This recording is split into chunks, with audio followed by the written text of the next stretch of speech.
Hi students, आप लोग Bihar board exam 2026 में जो दीजिएगा इंटरमीडिएट ऑफ साइंस के विद्यार्थी, उनके लिए सॉल्यूशन का 25 मोस्ट इम्पोर्टेंट क्वेश्चन आज डिस्कस करते हैं, जो आपको एग्ज़ाम में बहुत ही सहायता करेगा। इससे रिलेटेड हूबहू क्वेश्चन मिलने की संभावना है।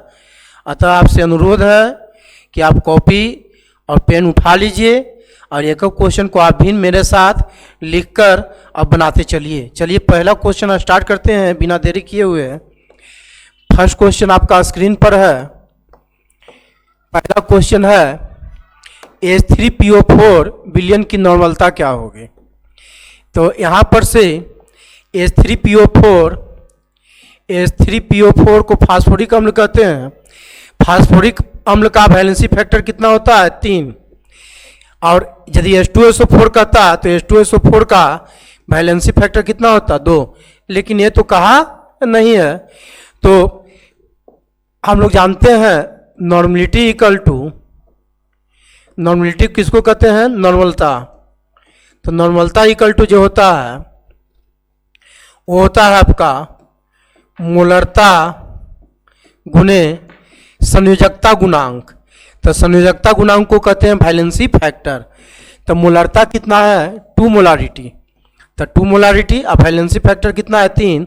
तो 3 दूना 6 मोलारिटी। इसका क्या हो जाएगा आंसर? कितना नंबर? सी नंबर हो जाएगा। पहला में 1 नॉर्मलिटी है, 2 नॉर्मलिटी, 6 नॉर्मलिटी और 3 नॉर्मलिटी 6। तो इसका आंसर कितना हो जाएगा? C number. चलिए नेक्स्ट में क्वेश्चन देखते हैं। कैल्शियम नाइट्रेट का वान ठॉप गुणांक है। कैल्शियम नाइट्रेट का वान ठॉप गुणांक है। तो कैल्शियम नाइट्रेट को CONO3 के होल 2 लिखते हैं। इसको कैल्शियम लिखते हैं Ca+2 और क्या लिखते हैं? 2NO3 माइनस लिखते हैं। 2NO3 माइनस लिखते हैं। तो कैल्शियम नाइट्रेट का वान ठॉप गुणांक कितना होगा? सबसे पहले ये कितना आयन के रूप में टूटा है? 2 कैल्शियम और 2 नाइट्रेट आयन के रूप में टूटा है। तो इसका नंबर ऑफ आयन 2 और 1 3 है। तो जितना नंबर ऑफ आयन में टूटता है उतना लगभग वान ठॉप गुणांक होता है। डायरेक्टली और वान ठॉप गुणांक निकालने का मैथमेटिकल कैलकुलेशन भी होता है, उससे भी आप निकाल सकते हैं। कैसे? तो ये 1 हो गया, शुरुआत में 0 रहेगा, 0 सांद्रता रहेगा। ये 1 माइनस इसका अल्फा मोल डिसोसिएट होगा तो ये अल्फा बनेगा और 2 अल्फा होगा। तो कुल कितना आपका इसका मोल जो है डिसोसिएशन के पश्चात बचा? तो 1 प्लस अल्फा, अल्फा 2 अल्फा और शुरुआती कितना है इसका? 1 है ना, प्रारंभिक। तो अल्फा से अल्फा कट गया, 1 प्लस 2 अल्फा। तो अल्फा 100% डिग्री ऑफ डिसोसिएशन होता है तो 1 होगा। तो 1 प्लस 2 गुने 1 तो कितना आ गया? 3। ये मैथमेटिक्स द्वारा भी निकाला जाता है, मैथमेटिकल कैलकुलेशन द्वारा। फिर जो है नेक्स्ट में कौन सा इकाई ताप से स्वतंत्र होती है। तो हम जानते हैं मास जो होता है वो टेम्परेचर पर निर्भर नहीं करता, लेकिन आयतन जो होता है ये द्रव्यमान हो गया, है ना। अब आयतन ये जो है आपका ताप पर निर्भर करता है। किस पर निर्भर करता है? ताप पर निर्भर करता है। तो आयतन से जितना रिलेटेड होगा वो ताप पर निर्भर करेगा। तो मोलरता क्या होता है? मोल्स ऑफ विलयन के प्रति लीटर आयतन में उपस्थित विलय के मोल। तो प्रति लीटर आयतन में उपस्थित विलय के मोल, तो मोलरता ताप पर निर्भर करेगा, तो स्वतंत्र नहीं होगा। मोलरता विलायक के प्रति केजी आयतन में, तो विलायक के आपका जो है मोलरता होता है प्रति केजी द्रव्यमान में, पर केजी मास में। इसका फॉर्मूला होता है मोलरता का, स्मॉल m से सूचित करते हैं विलायक के प्रति केजी मात्रा में उपस्थित विलय के मोल। तो केजी किस में मापते हैं? द्रव्यमान में। तो द्रव्यमान में मापा जाता है, तो द्रव्यमान जो है ताप पर निर्भर नहीं करता है। तो इसका आंसर भी हो गया। नॉर्मलता को देखते हैं। तो नॉर्मलता क्या होता है? 1 लीटर विलयन में उपस्थित विलय के ग्राम तुल्यांकी भार को नॉर्मलता कहते हैं। तो ग्राम तुल्यांकी भार को, तो 1 लीटर विलयन में उपस्थित विलय के ग्राम तुल्यांकी भार, तो लीटर क्या चीज में है? आयतन में। तो ताप पर निर्भर होगा, तो ताप से स्वतंत्र नहीं होगा। ऐसे भी देखते हैं कि स्प्राइट इस सब का बोतल में थोड़ा सा खाली छोड़ दिया जाता है। इसलिए कि ये लीटर आयतन में रहता है। अब आयतन ताप पर निर्भर करता है। जब फ्रीज किया जाता है इसको, तो फ्रीजिंग करने के उपरांत आयतन बढ़ेगा तो ये छेक लेगा, इसलिए थोड़ा सा खाली रहता है। क्योंकि आयतन ताप पर निर्भर करता है, ताप कम होने से ये आपका फ्रीजिंग होगा इसका, तो आयतन बढ़ेगा, इसलिए बोतल को थोड़ा सा स्पेस खाली कर दिया जाता है ना। बोतल को स्पेस को क्या किया जाता है, खाली कर दिया जाता है, खाली कर दिया जाता है। फिर नेक्स्ट में आपका जो है नेक्स्ट में आपका है क्वेश्चन नंबर आपका 4 नंबर। कितना नंबर जाएगा, 4 नंबर जाएगा। एसिटिक अम्ल है, क्या है आपका एसिटिक अम्ल। एसिटिक अम्ल का फॉर्मूला क्या होता है, CH3COH। सबसे पहले इसका मोलर द्रव्यमान निकाल लीजिए। कितना कार्बन है 2, तो 2 गुने 12, कितना हाइड्रोजन है 3 1 4, तो 4 गुने 1 और 16 गुने 2, तो इसका कितना आ जाएगा 12 दूने 24 और 4 28 और 32, इसका आ जाएगा आपका 32 और 28 कितना आएगा आपका 60 ग्राम। डेंसिटी कितना दिया हुआ है 1.02 ग्राम प्रति मिलीलीटर। और मोलरता कितना दिया हुआ है, मोलरता का मान है 2.05 मोलारिटी।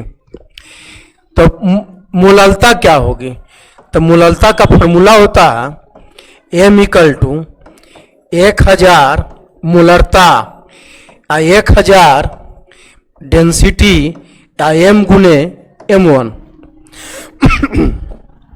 M1 चाहे MA, इसको MA भी लिख सकते हैं। तो 1000 मोलरता कितना है आपका, मोलरता है आपका दिया हुआ, मोलरता का मान कितना दिया हुआ है 2.05, तो M का मान दिया हुआ है 2.05 मोलारिटी है, तो 2.05 रख दीजिए यहाँ पर से मोलारिटी, तो 2.05 हो गया। ये क्या हो गया 1000, डेंसिटी कितना है बाबू, डेंसिटी है 1.02 और ये कितना है आपका मोलरता 2.05। अब मोलर वेट कितना है आपका, इसका आया है 60। कितना आया है आपका 60 आया है, 10 तोड़ दीजिए इसको, 100 हो जाएगा। अब 100 में यहाँ से भागा पड़ जाएगा तो 2 जीरो कट जाएगा, ये 100 हो जाएगा, ये कट जाएगा 2 जीरो से, ये कितना हो जाएगा 100, 1 जीरो से 1 जीरो कट जाएगा, ये 5 हो जाएगा, ये 3 बच जाएगा, इसको काट दीजिए। तो यहाँ पर से इसको काटिएगा तो 5 × 20 और 1 41 हो जाएगा, 41 में 3 से गुना कर सकते हैं। तो इसका मान कितना आ जाएगा, इसका मान देखिएगा तो डायरेक्टली आपका आएगा, इसका मान M का 2050, ये 10 कट गया तो 205 में 10 से गुना कीजिएगा तो 2050 आएगा, और ये कितना आ जाएगा 1020 आ जाएगा यहाँ पे, तो 1020 और इसमें 41 में 3 से गुना कर दीजिए तो 3 और 4 तिया 12, 123 हो जाएगा। तो 1020 में 123 को जो है से घटा दीजिएगा तो 7 आई कितना हो जाएगा 9, 9 में घट जाएगा 9 में, तो कितना हो जाएगा 8 है ना। तो 2050 में 897 से भागा दे दीजिए तो यहाँ पर लगभग 2.28 मोल प्रति केजी आपका आंसर आ जाएगा। तो ये कौन मिल रहा है आपका ए नंबर। ये आपका जो है डायरेक्ट भागा देने के बाद 897 में 2050 में 897 से भागा दीजिएगा तो इसका आंसर है यहाँ पर ये हो गया आपका। आप लिख सकते हैं ये पहला स्टेप हो गया, ये दूसरा स्टेप है, और ये कितना सॉल्यूशन का है, तीसरा स्टेप है। चलिए नेक्स्ट में जो है अगला क्वेश्चन देखते हैं। अगला क्वेश्चन है ना तो नेक्स्ट में अगला क्वेश्चन जो है कितना नंबर आपका होगा,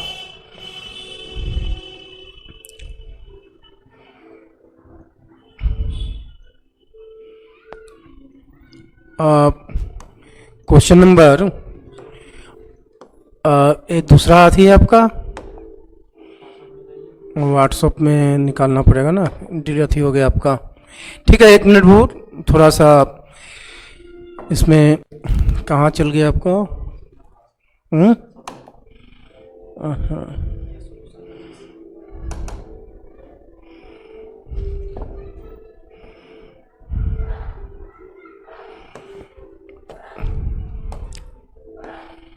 चलिए एक क्वेश्चन अभी बनाए एसिटिक अम्ल का, तो क्वेश्चन नंबर अब कितना डिस्कस होगा, 5 नंबर डिस्कस कर रहे हैं।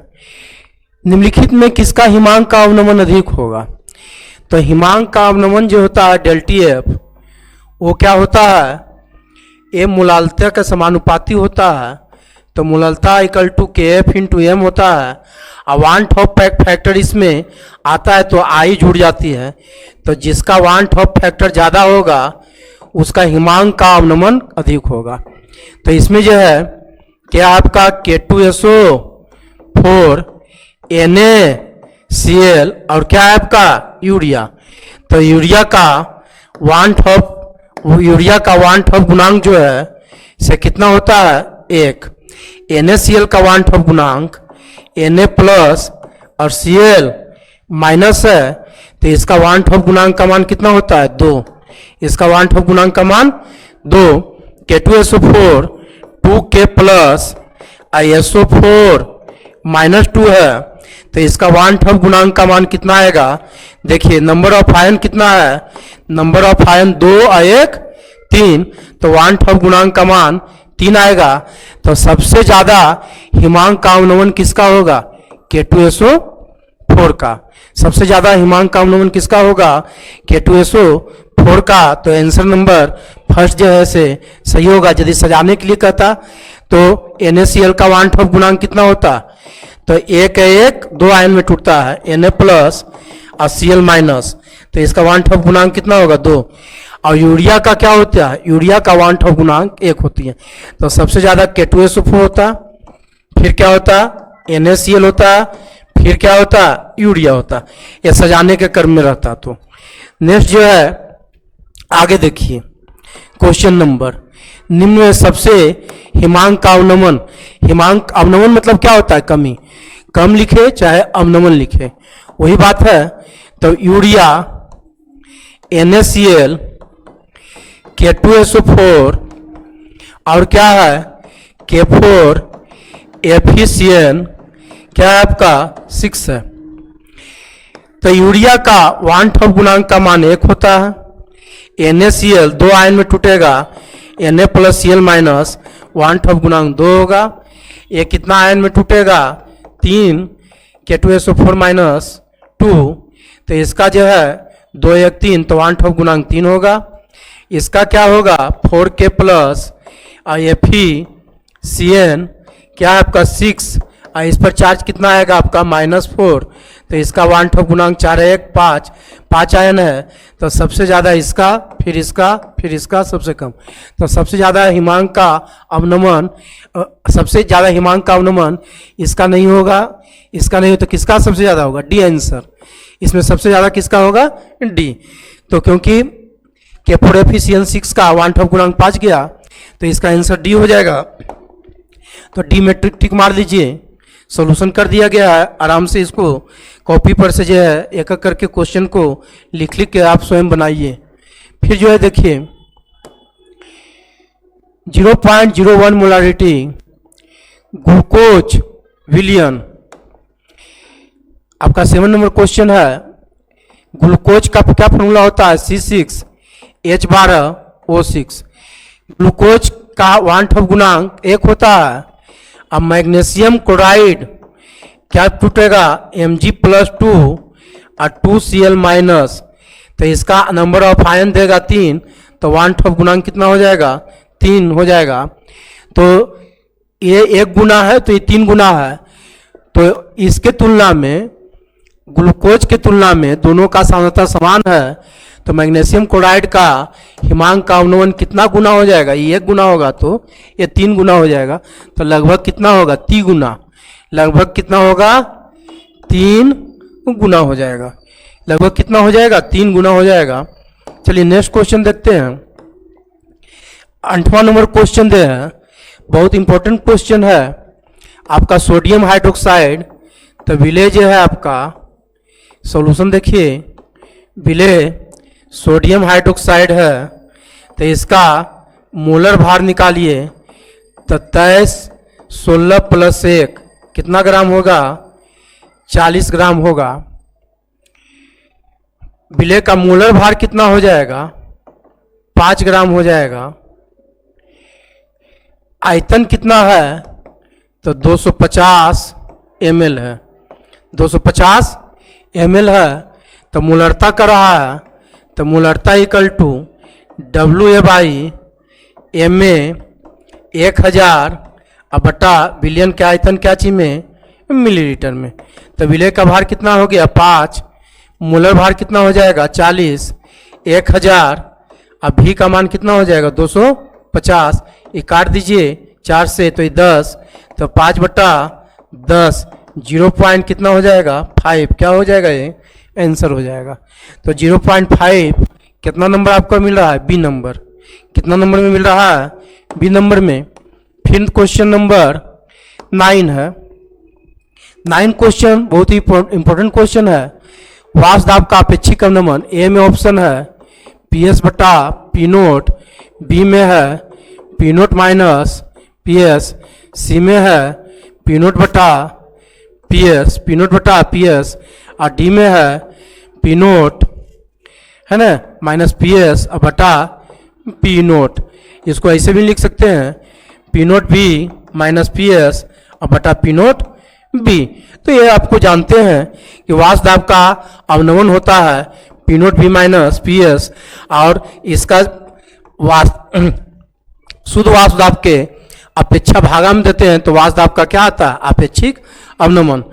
वाष्प दाब का अपेक्षिक अवनमन जो होता है विलेय के मोल प्रभाज के क्या होता है? बराबर होता है। ये आप थ्योरी में पढ़े हैं, ठीक है। नेक्स्ट में क्वेश्चन आगे डिस्कस करते हैं। क्वेश्चन नंबर 1 मोलल जलीय विलयन के विलेय का मोल प्रभाज होगा। जलीय विलयन का मोल प्रभाज, विलेय का मोल कितना दिया हुआ? विलेय का मोल दिया हुआ है 1, तो मोल प्रभाज क्या होगा जलीय विलयन का? अब मोललता बटा मोललता प्लस 1000, अब मोलर वेट ऑफ सॉल्वेंट, तो विलेय का मोल है 1 + 1000, अब विलायक का मोलर भार, तो जल का मोलर भार कितना होगा? 2 × 1 और 16, 16 × 2 18 ग्राम। तो 18 हो गया। काटिएगा तो इसको 55.5 और 1 में 55.5 और 1 जोड़ दीजिएगा तो 56.5, तो इसको भागा दे दीजिएगा, तो 1 में 56.5 से डिवाइड कीजिए। 1 में 56.5 से भागा देने के बाद आपका आता है 0.0 1 कितना आता है 6 0.0 है ना।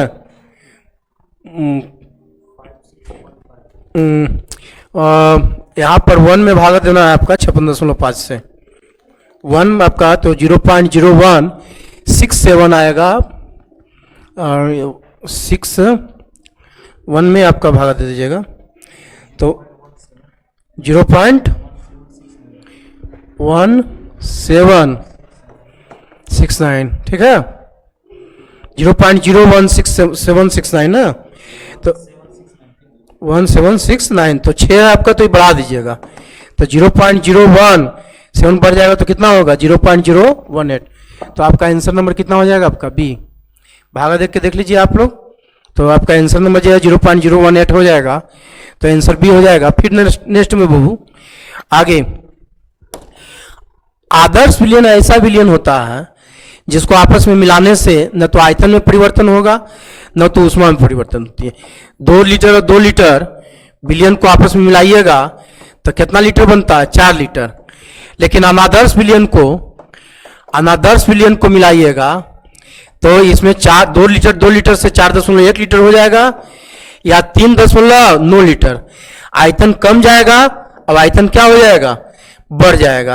तो आयतन जिसमें बढ़ जाएगा तो आयतन में जो वृद्धि हो जाती है तो वो धनात्मक विचलन शो करता है, पॉजिटिव। अब आयतन में कमी हो जाता है वो क्या शो करता है? निगेटिव डिविएशन शो करता है।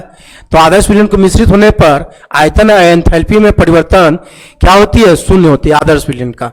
फिर जो है नेक्स्ट में 2 द्रव एक मिश्रण जो स्थिर संगठन पर उबलता है उसे कहते हैं। 2 द्रव का एक मिश्रण जो स्थिर संगठन पर उबलता है उसे क्या कहते हैं? स्थिर क्वाथी कहते हैं। क्या कहते हैं? स्थिर क्वाथी कहते हैं। 2 द्रव का एक मिश्रण जो स्थिर संगठन पर उबलता है उसे क्या कहते हैं? स्थिर क्वाथी कहते हैं। नेक्स्ट में जो है क्वेश्चन, बहुत अच्छा क्वेश्चन है, 30 नंबर क्वेश्चन। सोडियम सल्फेट का वियोजन मात्रा अल्फा अवांट हॉफ गुणांक आई तो घनात्मक अनुद्रव्यमान क्या होगा? तो घनात्मक अनुद्रव्यमान निकालने के लिए सोडियम सल्फेट को आयन के रूप में तोड़िए तो 2Na प्लस SO4 माइनस क्या देगा बाबू? 2 Na2SO4 टूटा, 2Na प्लस SO4 माइनस 2 में टूटा। इसका 1 है, 0 होगा शुरुआती, क्योंकि इसका पूरा अंश रहेगा, आज शुरुआत में नहीं बनेगा तो नहीं रहेगा शुरुआत में, तो 0 0 मात्रा 1 है अल्फा, तो इसका 1 मोल से इसका कितना मोल बन जाएगा? 2, तो कितना हो जाएगा? 2 है अल्फा। और इसका कितना है? 1 है, तो 1 है तो ये कितना होगा? अल्फा। तो वांट ऑफ गुणांक आई है तो घनात्मक इसका द्रव्यमान कितना हो जाएगा? 1 minus alpha, 2 alpha plus alpha, तो अल्फा से अल्फा कैंसिल, तो 1 प्लस कितना? 2 अल्फा, तो 1 प्लस 2 अल्फा कितना हो जाएगा? ए नंबर। कितना हो जाएगा? ए नंबर हो जाएगा आपका। चलिए ठीक है, नेक्स्ट में जो है आगे, निम्न में कौन अनुसंख्य गुणधर्म है? विस्कोसिटी श्यानता, पृष्ठ तनाव, ये अनुसंख्य गुणधर्म नहीं है। फिर तरलता नहीं है तो क्या होगा आपका? प्रासरण अपरासरण दाब। डी नंबर ऑप्शन सही है। फिर जो क्वेश्चन है, संप्रासरण विलयन बराबर होती है। जब 2 विलयन का प्रासरण दाब समान होता है तो उसे संप्रासरण विलयन कहते हैं। क्या कहते हैं? संप्रासरण विलयन कहते हैं। तो संप्रासरण विलयन का क्या समान होता है? प्रासरण दाब समान होता है। फिर नेक्स्ट क्वेश्चन है, इसका जो है विघटन स्तर पूछ रहा है कितना होगा।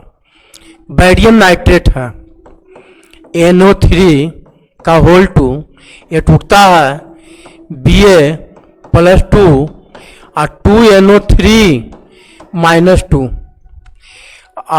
NO3 आपका है, बेरियम +2 हो गया और 2NO3, इस पर कितना चार्ज आएगा? -1, -1 आएगा।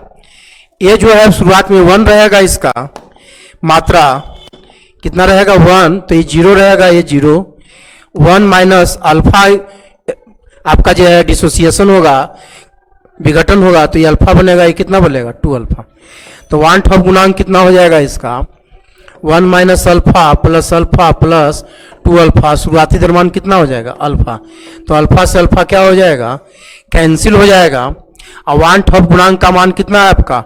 2.74 और 1 प्लस 2 अल्फा है, तो 2 अल्फा इक्वल टू 2.74 माइनस 1, तो ये कितना हो जाएगा? 1.74 हो जाएगा।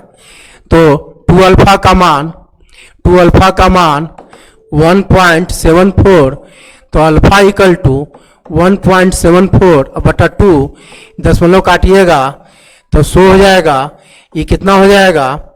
8 दूना 16 और 1 17, ये कितना हो जाएगा? 87, है ना। तो प्रतिशत कैसे निकालिएगा? प्रतिशत अल्फा, तो 87 बटा 100, और प्रतिशत कैसे निकालते हैं? 100 से गुना करते हैं, तो कितना % आ जाएगा? 87% क्या हो जाएगा इसका? आंसर आ जाएगा। कितना परसेंट आंसर आ जाएगा?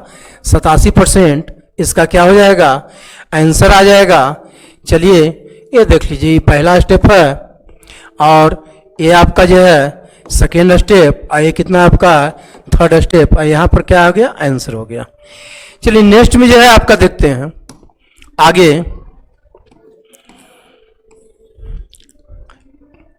ये जो है क्वेश्चन बहुत इंपॉर्टेंट क्वेश्चन है अभी 17 नंबर। 1 लीटर विलयन में उपस्थित विलय के मोल की संख्या को क्या कहते हैं? मोलरता। ये परिभाषा है। 1 लीटर विलयन में उपस्थित विलय के मोलों की संख्या के क्या कहते हैं? मोलरता कहते हैं। ठीक है, यहां पर 3 है आपका barium chloride, BaCl2, sodium chloride और ग्लूकोज है। क्या आपका? ग्लूकोज। तो ये कितना आयन में टूटेगा? Ba+2 और 2Cl माइनस, Na+ और Cl- इसने ये टूटता नहीं है, तो इसका वन ठोक गुणांक कितना आएगा? 3, इसका 2 और इसका 1। तो सबसे ज्यादा वन ठोक गुणांक बैरियम क्लोराइड का है, फिर सोडियम क्लोराइड का, फिर ग्लूकोज का। इसलिए प्रसारण दाब सबसे ज्यादा barium chloride, sodium chloride, glucose. कितना नंबर आप सबका सही हो जाएगा? बी नंबर सही हो जाएगा। बी नंबर आपका सही आंसर है। फिर देखिए क्वेश्चन विलयन, याद रखिएगा जब विलयन में विलय का न तो संगुणन और न तो वियोजन होता, जब विलय न तो टूटे और न तो जुटे आयन के रूप में, तो वन ठोक गुणांक का मान कितना होता है? 1। अब विलयन का जब वियोजन होता है तो वन ठोक गुणांक का मान 1 से अधिक होता है, और संयोजन होता है तो वन ठोक गुणांक का मान 1 से कम होता है। तो वियोजन होता है तो वन ठोक गुणांक का मान 1 से क्या होता है? अधिक होता है। तो 19 का बी नंबर क्या हो जाएगा? सही हो जाएगा क्वेश्चन का आंसर, है ना। वियोजन होता है तो, और संयोजन कहता तो संयोजन यही कर देता बाबू, तो वन ठोक गुणांक का मान आई से 1 से क्या होता? कम होता। इसमें आई का मान जो है, ये आई है कितना है आपका? 1 है, आई ग्रेटर देन 1 है, और इसमें आई लेस देन 1 है और आई 0 है। तो आंसर नंबर कौन होगा? बी, आई ग्रेटर देन 1 होगा, वियोजन होता है तो। ठीक है, नेक्स्ट क्वेश्चन देखिए। नियत ताप पर विलयन का प्रासरण दाब जो होता है, नियत ताप पर प्रासरण दाब का होता है πV = nRT। तो पाई n बटा मोल हो गया भी आयतन RT। तो मोल बटा आयतन क्या होता है? सांद्रता RT। तो जब ताप नियत हो जाएगा तो पाई सांद्रता का क्या होता है? समानुपाती होता है। सांद्रता का सीधे क्या होता है? समानुपाती होता है। फिर नेक्स्ट क्वेश्चन, किसी विलयन के लिए प्रासरण दाब का व्यंजक कौन होगा? तो बहुत ही अच्छा क्वेश्चन है।